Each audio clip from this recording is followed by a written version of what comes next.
গাঁটি কচুর এইরকম নিরামিষ তরকারি থাকলে রুটি, পরোটা অথবা গরম ভাতের সাথে একদম জমে যায়। তাই আজকে আমি সেই রেসিপি নিয়েই আপনাদের কাছে হাজির হয়েছি। হ্যালো এভরিওয়ান, অসীমার কিচেনে আপনাদের সকলকেই স্বাগত।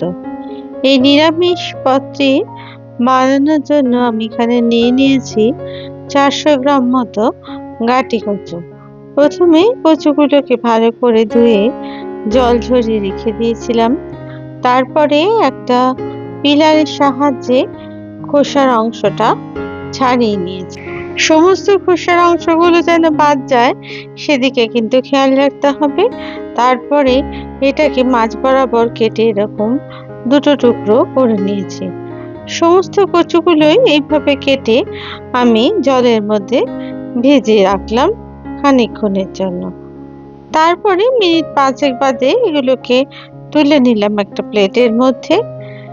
আর আমি আজকে একটা আলুর ব্যবহার করেছি। আমি একটা মিডিয়াম সাইজের আলু নিয়ে নিয়েছি। আলুগুলোকে কেটেও আমি জলের মধ্যে দিয়ে ভালো করে ধুয়ে তুলে নিলাম প্লেটের মধ্যে। এরপর একটা ফ্রাইং প্যানে আমি দিয়ে দিলাম 50 মিলিলিটার মতো সাদা তেল। তেলটা গরম হয়ে গেলে কেটে রাখা কচুর অংশগুলো দিয়ে দিলাম এই তেলের মধ্যে, কারণ কচুটাকে আমি প্রথমে একটু ভেজে নেব সেই কারণে। এই সময় আপনারা কিন্তু গ্যাসের আঁচ কমাবেন না, গ্যাসের আঁচটা কিন্তু বাড়িয়েই রাখবেন। এরপরে আলুর টুকরোগুলো এর মধ্যে দিয়ে দিলাম। ভাজার সময় দিয়ে দিলাম ছোট চামচের 1 চামচ নুন আর ছোট চামচের 1/2 চামচ হলুদ গুঁড়ো। তারপরে নুন আর হলুদ দিয়ে ভালো করে আমি আলু আর গাঁটি কচুটাকে ভাজতে থাকলাম। খুব ভালো করে ভেজে নিতে হবে গাঁটি কচুটাকে, যাতে করে কচুর মধ্যে যে ল্যাতলেতে ভাবটা থাকে সেটা নষ্ট হয়ে যায়। আর এই ভাজাটা কিন্তু হাই ফ্লেমেই করতে হবে। এরপর ভাজা হয়ে গেলে ভালো করে যখন এর মধ্যে একটু লালচে রং ধরবে তখন এই গাঁটি কচু আর আলুগুলোকে তুলে নিলাম একটা বাটির মধ্যে। আর বাদবাকি যে তেলটুকু ছিল তার মধ্যে এবার আমি দিয়ে দেব আরো একটু তেল। আমি এখানে আজকে কিন্তু সাদা তেল দিয়ে রান্না করছি, তার জন্য আরো 2 চামচ মতো তেল দিয়ে দিলাম। আর বড় চামচের 1 চামচ গোটা জিরে দিয়ে দিলাম ফোড়নের অংশে। দিয়ে দিলাম 2টো তেজপাতা আর দিয়ে দিলাম 2টো শুকনো লঙ্কা। এরপর ফোড়নের অংশটা খুব ভালো করে ভেজে নিতে হবে। ভাজা হয়ে গেলে এর মধ্যে এবার আমি দিয়ে দিলাম 1 চামচ মতো আদা বাটা। আদা বাটাটা দেওয়ার পরে এর মধ্যে দিয়ে দিলাম আগে থেকে পিষে রাখা ছোট 2টো টমেটোর পেস্ট। এরপর ভালো করে টমেটোর পেস্ট আর আদাটাকে ভালো করে ভাজতে থাকলাম, যাতে করে এর কাঁচা গন্ধটা চলে যায় সেই কারণে। আপনারা চাইলে টমেটোটাকে কুচি করেও কিন্তু দিতে পারেন, তবে গ্রেট করে দিলে ভাজাটা সুন্দরভাবে হয়ে যায় আর তরকারির মধ্যে সুন্দরভাবে মিশে যায়, সেই কারণেই আমি পেস্টটা ব্যবহার করলাম। দিয়ে দিলাম 1 চামচ হলুদ গুঁড়ো, 1 চামচ জিরের গুঁড়ো, 1 চামচ ধনের গুঁড়ো, 1 চামচ লাল লঙ্কার গুঁড়ো আর বড় চামচের 1 চামচ কাশ্মীরি লাল লঙ্কার গুঁড়ো। এই লাল লঙ্কার গুঁড়োটা ব্যবহার করলাম যাতে করে রংটা খুব ভালো আসে সেই কারণে। তারপরে খুব ভালো করে মশলাটাকে ভাজতে থাকলাম। মশলাটা খানিকক্ষণ ভাজার পরে আমি গ্যাসটাকে কমিয়ে এর মধ্যে দিয়ে দিলাম কাজু বাদাম বাটা। এখানে আমি 50 গ্রাম মতো কাজু বাদাম আগে থেকে তৈরি করে রেখেছিলাম বেটে, সেটাকেই দিয়ে দিয়েছিলাম। এবার এখানে নিয়ে নিয়েছি আমি 2 চামচ মতো টক দই। টক দইটাকেও দিয়ে দিলাম এই মশলার মধ্যে। আর এই সময় গ্যাসের আঁচটা কিন্তু কম করে দিয়েছিলাম, না হলে কিন্তু দই ফেটে যাওয়ার সম্ভাবনা থাকবে। তাই আপনারা সবসময় কিন্তু গ্যাসের আঁচ কম করে তবেই টক দইটা দেবেন।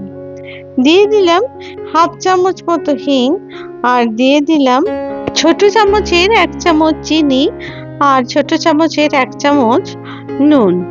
এরপর খুব ভালো করে মশলাটাকে ভাজতে থাকলাম। আমি হিংটা কিন্তু পরেই ব্যবহার করলাম, যেহেতু নিরামিষ তরকারি আর এর মধ্যে কোনো পেঁয়াজ রসুন পড়ছে না, সেই কারণেই হিংটাকে পরে ব্যবহার করলাম। তারপরে গ্যাসটাকে ঢাকা দিয়ে দিলাম মিনিট 5 জন্য। যখন আস্তে আস্তে তেল ছাড়তে শুরু করেছে, সেই সময় দিয়ে দিলাম ভেজে রাখা কচু আর আলুর অংশটাকে। তারপরে খুব ভালো করে আমি এটা কষাতে থাকলাম। এই সময় গ্যাসের আঁচটা আমি মিডিয়াম করে দিয়েছি। আবার মিনিট 5 বাদে দেখুন কষানো প্রায় হয়ে এসেছে আর তেলও কিন্তু ছাড়তে শুরু করেছে। তবে আবার খানিকক্ষণের জন্য আমি ঢাকনাটা দিয়ে দিলাম। এটাও মিনিট 5 মতো আমি দিয়ে রেখেছিলাম। দেখুন পাশ থেকে কিরকম তেল ছাড়ছে। এইবার বুঝতে হবে যে কষানোটা প্রপার হচ্ছে। এইরকম বারবার ঢাকা দিয়ে আর ঢাকা খুলে এই রান্নাটা করে নিতে হবে।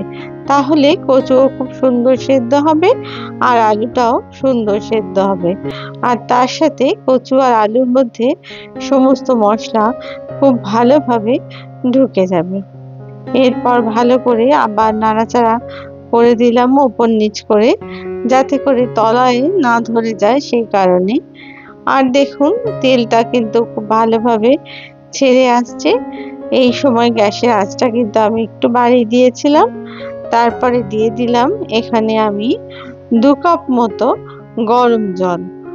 এই জলটা যখন ব্যবহার করবেন আপনারা চেষ্টা করবেন গরম জল দেওয়ার, তাহলে তরকারির স্বাদ কিন্তু একদম ঠিকঠাক থাকে। তাই জন্য গরম জল দিয়ে আমি আবার ঢাকনাটা দিয়ে দিয়েছিলাম মিনিট 5 জন্য। মিনিট 5 পরে ঢাকনা খুলে দেখুন আমি একটু নাড়াচাড়া করে দিলাম আর তেজপাতার অংশটা ফেলে দিলাম। কচু কিন্তু অনেকটাই সেদ্ধ হয়ে এসেছে। আর এই সময় আমি একটুখানি নুনটা চেখে দেখে নিলাম ঠিক আছে কিনা। যখন দেখলাম ঠিক আছে, আবার ঢাকনাটা দিয়ে দিলাম মিনিট 5 জন্য। এরপর গ্যাসের আঁচটা এই সময় কিন্তু আমি মিডিয়াম করে দিয়েছিলাম। দেখুন কচুটা কিন্তু কত সুন্দর সেদ্ধ হয়েছে, একদম মাখনের মতো নরম তুলতুলে হয়ে গেছে। এরপর ভালো করে নাড়াচাড়া করে আরো মিনিট 5 আমি এটাকে রেখে দিলাম। আলুটাও কিন্তু দেখলেন যে কতখানি সুন্দর সেদ্ধ হয়েছে। এরপর আমি এর মধ্যে দিয়ে দিচ্ছি গরম মশলার গুঁড়ো আর 1/2 চামচ মতো ঘি। তারপরে ঘি আর গরম মশলার অংশটাকে খুব ভালো করে তরকারির মধ্যে মিশিয়ে নিলাম। এবার ঝোলটাকে ভালো করে ফুটতে দিলাম মিনিট 2-3। তারপরে গ্যাসটাকে বন্ধ করে দিলাম। গ্যাস বন্ধ করে দেওয়ার পরে দেখুন কত সুন্দর এই তরকারি তৈরি হয়েছে। এইরকম গাটি কচুর তরকারি অতি সহজেই কিন্তু আপনারা বানিয়ে নিতে পারেন, আর এটা খেতে জাস্ট অসাধারণ হচ্ছে। আমার এই রেসিপি যদি আপনাদের ভালো লেগে থাকে তাহলে প্লিজ লাইক, শেয়ার আর কমেন্টস করতে ভুলবেন না। আর আপনারা যদি আমার চ্যানেলের নতুন বন্ধু হন তাহলে প্লিজ চ্যানেলটিকে সাবস্ক্রাইব করে দেবার অনুরোধ রইল। আর পাশে থাকা বেল আইকনটিকে প্লিজ প্রেস করে দেবেন, যাতে করে নতুন রেসিপি দিলেই আপনাদের কাছে তা খুব সহজেই পৌঁছে যায়। রুটি, পরোটা, পোলাও বা ভাতের সাথে কিন্তু খুব সুন্দরভাবে এটা আপনারা খেতে পারবেন। এই গাটি কচু আমাদের স্বাস্থ্যের জন্য কিন্তু খুবই উপকারী। এটা হজম শক্তি বাড়ায় আর আয়রন থাকে প্রচুর পরিমাণে, যার জন্য এটা রক্তাল্পতাও কিন্তু দূর করে। আবার নতুন রেসিপি নিয়ে আপনাদের কাছে হাজির হব। আপনারা সবাই খুব ভালো থাকবেন। ধন্যবাদ।